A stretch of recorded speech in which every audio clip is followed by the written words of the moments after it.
Dunyoning ko'pgina eng noyob san'at asarlari, buyumlari, nodir buyumlari yaratilish tarixi ortida qandaydir tarixiy voqealar, ijtimoiy jarayonlar, taqdirlar, urush, sevgi, muhabbat qissalari yotadi. Bugun so'ylamoqchi bo'lganim ham bir muhabbat tarixi, bir imperatorning o'z ayoliga bo'lgan sevgisi va muhabbati zamirida yaratilgan noyob san'at kolleksiyasidir. Xo'sh, 1864-yil Romanovlar xonadonida katta xursandchilik. Rossiya imperatori Aleksandr II-ning o'g'li Nikolay Daniya qirolining qizi Dagma bilan unashtirildi. Biroq bu xursandchilik uzoqqa cho'zilmaydi. Bir yil o'tar o'tmas Yevropada sayohat qilayotgan Nikolay og'ir xastalikka chalinib vafot etadi va uning vafotidan so'ng unashtirilgan Dagma baribir Romanovlar xonadoniga kelin bo'ladi. Diplomatik aloqalarni saqlab qolish uchun Nikolayning ukasi Aleksandr bu Daniya malikasiga uylanadi va turmush qurganidan so'ng Dagma Mariya Fyodorovna nomi bilan Romanovlar sulolasida o'z nomini qoldirgan. Aleksandr III va Mariya Fyodorovna garchand mana shu majburan turmush qurishgan bo'lsa-da, bu turmush chog'ida Aleksandr III Mariya Fyodorovnani juda ham sevib qoladi haqiqatdan va uni erkalab Mini deb chaqiradi. Dadasining vafotidan so'ng imperator qilib taxtga o'tkazilgan Aleksandr III rafiqasi Mariya Fyodorovnaga Pasxa bayramiga antiqa bir sovg'a qilmoqchi bo'ladi. Rossiya imperiyasida o'sha davrda diniy bayramlar ichida eng qadrlanuvchilardan biri bu o'sha Pasxa bayrami edi va bilasizlarki, pravoslav pasxasida tuxum bo'yash, rangli tuxumlar hadya qilish odati bor. Va mana shu odat va Aleksandr o'z xotiniga qilmoqchi bo'lgan syurprizi natijasida butun dunyoga mashhur bo'lgan Faberje tuxumlari kolleksiyasi vujudga keladi. Kolleksiyaning ilk tuxumi tashqi ko'rinishidan juda ham sodda bo'ladi. U haqiqiy tuxum po'stlog'ini eslatuvchi oq emal bilan qoplangan, lekin ichi tillodan qilingan 6 sm balandlikdagi tuxumcha edi. Ochilsa, ichida tuxum sarig'ini o'rniga oltin shar bo'ladi va oltin sharni ichida ochilsa yanada kichikroq buyum bu oltin tovuqcha bo'ladi. Oltin tovuqchani uzunligi bor yo'g'i 3,5 sm, biroq o'sha oltin tovuqchani qanotlari ham ochilib, u tovuqchani ichida ham syurpriz bo'lgan va u yerda kichkinagina miniatyurniy korona, toj, shuningdek tsepochka va rubin kulonchik bo'ladi. Esingizga Kinder syurpriz kelgan bo'lsa kerak, tuxum va ichida syurprizlar bilan mana shunday ajoyib tuxum keladi. Mini, ya'ni Mariya Fyodorovna bu sovg'adan nihoyatda baxtiyor bo'ladi va shu qadar xursand bo'ladiki, uning turmush o'rtog'i Aleksandr III Karl Faberjega har doim, har yili Pasxa bayramiga yanada yangi antiqa bir tuxum tayyorlashni buyurtma beradi. Aleksandr III qandaydir talablar qo'ymaydi. Uning yagona ikkita sharti sovg'a tuxum shaklida bo'lishi kerak va bu sovg'a unikat bo'lishi kerak. Ya'ni bir dona yasalishi kerak. Uni kopiyalari, bir nechta nusxalari bo'lmasligi kerak. Yagona nusxada yaratilgan bo'lishi kerak. Qolgan kreativlik, ijodkorlik mavzularni Faberjelar xonadoniga qo'yib beradi. Karl Faberje bu zargarlik fabrikasini boshqarsa-da, uni qo'li ostida bir necha zargarlar ishlaydi. Masalan, kreativlik borasida uning ukasi Agaton ham ko'p xizmat ko'rsatgan va bevosita o'sha birinchi ilk pasxa tuxumini yaratgan zargar, uni qo'l ostida ishlagan Erik Collin bo'ladi. Faberjelar oilasi haqida gapiradigan bo'lsak, 16-asrning ikkinchi yarmida Fransiyada diniy repressiyalar chog'ida gugenotlar degan bir tarmoq, o'sha reformatsiya tarafdorlari bo'lgan gugenotlar qirol tomonidan haydalanadi, repressiyaga uchraydi va ular Rossiyadan kelib panoh topadi. Mana shu Karl Faberjeni ota-bobolari ham Fransiyadan kelib Peter hududida, Sankt-Peterburg hududida o'rnashib qolishgan edi. Va o'sha yerda zargarlik fabrikasi bor edi. Unga dastlabki mashhurlikni skif tillosi, ya'ni saklar tillolarini o'rganish va o'sha dizayn asosida taqinchoqlar yaratish mashhurlikni olib kelgan edi. U 19 yoshida Yevropada o'qib kelgach, Sankt-Peterburgdagi Ermitaj muzeyida o'sha yerdagi Qrimdan topilgan saklarning oltinlarini o'rganib, Nikolayni va Dargmani to'yiga bag'ishlab bir qancha taqinchoqlar yaratadi. Keyin bilamiz bu to'y bo'lmaydi, lekin mana shu taqinchoqlar tufayli u ilk bor medal bilan mukofotlanadi va Karl Faberje birinchi bor o'shanda mashhur bo'ladi. Keyinchalik esa unga o'sha butun dunyo bo'ylab mashhurlikni olib kelgan narsa bu tuxumlar. Hozir bir nechta eng mashhur tuxumlardan ko'rib chiqamiz. Masalan, mana bu tuxumni ko'rsak, bu Aleksandr 3 hayotidagi eng so'nggi tuxum edi. Mana shu tuxumni u oxirgi marta Mariya Fyodorovnaga hadya etadi va undan keyin vafot etadi. Uning o'rniga taxtga kelgan o'g'li Nikolay II dadasi boshlagan an'anani davom ettiradi va u ham Karl Faberjega har yili Pasxa bayramiga o'sha Faberje tuxumlarini buyurtma beradi, lekin endi bir emas ikkita. Chunki u ham onasiga, ham o'zining turmush o'rtog'i Aleksandraga ham mana shu Faberje tuxumlarini hadya qilganligi uchun Faberjelar xonadoniga bo'lgan buyurtmalar yanada ko'payib ketadi. Umuman tarixda olib qaraydigan bo'lsak, Faberje tuxumlarining soni 70 nechtadan oshgan, ularning hujjatlariga ko'ra, lekin zamonaviy kunda 54 tasi saqlanib qolgan. Aynan Romanovlar xonadoni uchun yasalgan oltin tuxumlar.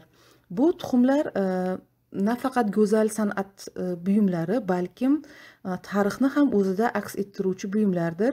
Masalan, Nikolay II taxtga o'tirish munosabati bilan yaratilgan mana bu tuxumda kareta chiqadi, ichida nima syurpriz sifatida, va mana shu kareta Nikolay II taxtga o'tirish marosimida minib kelgan karetaning aynan kopiyasi bo'ladi. Aynan xuddi shunday karetani kattasida Nikolay II toj kiyish uchun kelgan bo'ladi. Mana bu yerda bevosita o'sha imperatorlarning o'z ayollariga bo'lgan muhabbati aks etgan tuxum. Bu yerda tuxumni ichida g'uncha bo'ladi, atirgul g'unchasi, sevgi muhabbat ramzi. Oltin tuxum qizil, shaffof emal bilan qoplangan va bu yerda biz o'qlarni ko'ramiz. O'qlar o'sha Eros yoki Amur deyiladi. Amurning o'sha sevgi o'qlari, naylari. Faberje tuxumlarining alohidalik bir o'ziga xosligi bu o'sha emal, qimmatbaho toshlar qatorida yarim qimmatbaho bo'lgan toshlar, masalan, nefrit, malahit, agat kabi toshlardan ham juda mohirona foydalanib bilishi va bu tuxumlarning qiymati ularda ishlatilgan oltin, olmoslar, rubinlar, izumrudlarning narxi bilan emas, balkim o'sha san'atga oid bo'lgan boshqa bir murakkab bir necha faktorlar yig'indisidan kelib chiqadi. Aytganimdek, bu tuxumlar tarixni aks ettiradi. Masalan, mana bu tuxum o'sha Sibirga ochilgan temir yo'l munosabati bilan qilingan edi. O'sha Transsibir temir yo'lining ochilishi.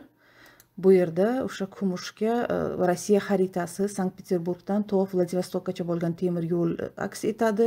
Tuxumni ochsa, ichidan mana shunday oltin o'sha davrdagi poyezd chiqadi. Faberje tuxumlarining yana bir mavzusi bu gullar mavzusi edi. Bilasiz, Sankt-Peterburg o'sha Pyotr Buyuk tomonidan asos solingan poytaxt aslida juda ham yashash uchun noqulay bo'lgan, sovuq, namlik yuqori bo'lgan, quyosh kam bo'lgan joyda va mana shu qishli, uzoq qorli qishdan so'ng odamlarga gullarni ko'rish, dastlabki ilk bahor gullari xuddi malhamdek tuyuladi. Shuning uchun Faberjeni yaratgan tuxumlarida va boshqa taqinchoqlarida ham gul mavzusi juda ham kuchli aks etgan. 1916-yil, Birinchi jahon urushi davom etmoqda. Bu yilda yasalgan tuxum o'zining kam xarajatliligi va soddaligi bilan ajralib turadi. Har doimgidek oltindan emas, kumushdan ishlov beriladi. Kumushga sariq rang beriladi va o'sha urushda g'alaba keltirsin degan bir ramziy ma'noda Georgiy lentasidan foydalanadi. Bilasiz, slavyan xalqlarida o'sha Georgiy Pobedonosets afsonasi bor, ya'ni g'alaba keltiruvchi Georgiy. Mana shu lenta ham bu tuxumda aks etgan va tuxum juda ham nisbatan soddaroq. Har doimgidek bu yerda olmoslar va boshqa qimmatbaho toshlardan foydalanilmagan. Nikolayning portreti aks etgan. Eng mashhur tuxumlardan biri yana bu Romanovlar sulolasi uchun emas, boshqa bir buyurtmachi uchun yasalgan tuxum. Bu tuxum Alfred Nobel tomonidan amakisi Emmanuel Nobel uchun buyurtma berilgan bo'ladi. Siz mashhur Nobel premiyasini bilasiz. Mana shu tuxum platinadan ishlangan va perlamutr emalidan juda ham qimmatbaho noyob tuxumlardan biri hisoblanadi. Aytganimdek, Faberjelar xonadoni nafaqat o'sha Romanovlar sulolasi uchun tuxumlar, balkim boshqa zargarlik buyumlarini ham yasaydi. Lekin asosan Romanovlar uchun, masalan, diplomatik aloqalarni mustahkamlash uchun Yevropa qirollariga elchilar tomonidan hadya qilinadigan buyumlar, juda ham qimmatbaho portsigar, juda ham qimmatbaho o'sha yozuv stolining jihozlari, idishlar Faberjelar tomonidan yasalgan bo'ladi. Umuman aniq ma'lumot emas bu, lekin taxminlaricha Faberjelar xonadoni 1917-yilga qadar o'sha Karl Faberje xonadonini boshqarishni boshlagandan so'ng Karl Gustav bevosita qo'l ostida 200 mingdan ortiq buyum yasalgan deyishadi. Tarixdan bilamiz, 1917-yil Rossiya imperiyasida inqilob bo'ladi va mana shu inqilob natijasida Romanovlar sulolasi taxtdan ag'dariladi. U oilaning juda ham fojiali yakun topishini siz tarixdan bilasiz. Va Karl Gustav ham o'sha yili Rossiyani tashlab qochib ketishga majbur bo'ladi. U Shvetsariyaga, Luzanna shahriga borib yashaydi va umrining oxirigacha 1920-yilgacha o'sha yerda yashaydi.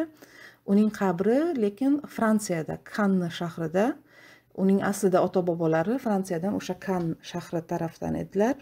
Faberjening tugallanmagan oxirgi ishi, Karl Faberjening oxirgi ishi mana shu tuxum hisoblanadi.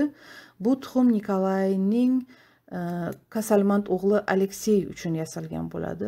Bu tuxumda juda ham bir fojiaviy bir qandaydir ma'no yotadi. Bu yerda o'sha oq nafis bulutlar ustida yotgan moviy rang tuxumni ko'rishingiz mumkin. U kobalt shishasidan yasalgan, kobalt shishasidan yasalgan moviy tuxum va ustida o'sha bashorat qilganidek o'sha Aleksey, bilasizlar, kasalmand bo'laydi va uning umrida ham juda ham yosh zavol topadi.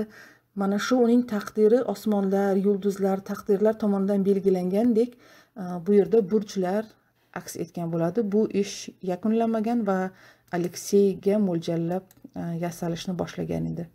Umuman kichik shahzoda Aleksey uchun Karl Faberje o'yinchoqlar ham yasaydi. Masalan, kumushdan mana bu nosarokni u maxsus murakkab mexanizm bilan ishlangan bo'ladi. Maxsus o'sha отверткасы bor, yuritsa nosarok harakatlanib bir necha qadamlar tashlagan bo'ladi. Mana shunday qimmatbaho o'yinchoqlari ham. Faberjelar Rossiyani tashlab qochganidan so'ng Romanovlar xonadoniga tegishli xazina, qimmatbaho buyumlar bolsheviklar qo'liga o'tadi. Tuxumlarning katta bir qismi Kremlni оружейная palatasiga olib o'tiladi. Bir qismi talon-taroj qilinadi, yo'qolib ketadi, sotiladi. Bevosita Mariya Fyodorovna, ya'ni Nikolay II onasi o'sha Daniyaga qochishga muvaffaq bo'ladi. U o'zi bilan faqat bittagina tuxumni olib keta oladi va 20-30-yillarda Rossiya hukumati, SSR hukumati pulga muhtojligi sabab Yevropa auksionlarida shu bir necha tuxumlarni ko'bini sotishadi va mana shu sotuv chog'ida AQShdagi juda ham boy xonadon, Forbeslar xonadonining vakili Malcolm Forbes tomonidan mana bu tuxumlar qo'lga kiritiladi. Eng mashhur, eng chiroyli tuxumlardan sotib oladi va bir intervyuda Malcolm Forbes aytadiki, mening maqsadim Kreml tasarrufida bo'lgan tuxumlardan ortiqroqda ko'p sonli Faberge tuxumlarini yig'ish bo'ladi. Malcolm Forbesning bu qiziqishi uning vorislari, avlodlari tomonidan unchalik qo'llab-quvvatlanmaydi va bobosi vafotidan keyin ancha yil o'tib 2004-yilda Forbeslar oilasi bu tuxumlarni sotishga qaror qilishadi. Ular auksionga chiqarishadi va auksionga sotuvga qo'yilishidan bir muddat oldinroq rossiyalik metsenat, juda ham boy kishi, oligarx Vekselberg degan kishi bu buyumlarni sotib olib, barchasini juda ham qimmat narxga sotib olib, Rossiyaga qayta sovg'a qiladi va bu yirik kolleksiyaning Rossiyaga qaytishi munosabati bilan Sankt-Peterburgda Shuvalovlar saroyi, Shuvalovlar xonadoniga tegishli bo'lgan binoda Faberge muzeyi tashkil etiladi. Hozirgi kunda Faberge tuxumlarining eng go'zal namunalarini mana shu Sankt-Peterburgdagi Faberge muzeyida ko'rishingiz mumkin. Yana bir qismini Kreml оружейная palatasida ko'rishingiz mumkin va juda katta qismi hali hamon AQShda Metropolitan muzeyida va Nafis san'at muzeyida, shuningdek shaxsiy to'plamlarda ham saqlanib kelgan. E'tiborlaringiz uchun rahmat. Ushbu kichik tarixiy ma'ruza sizlarga ma'qul bo'ldi deb umid qilaman.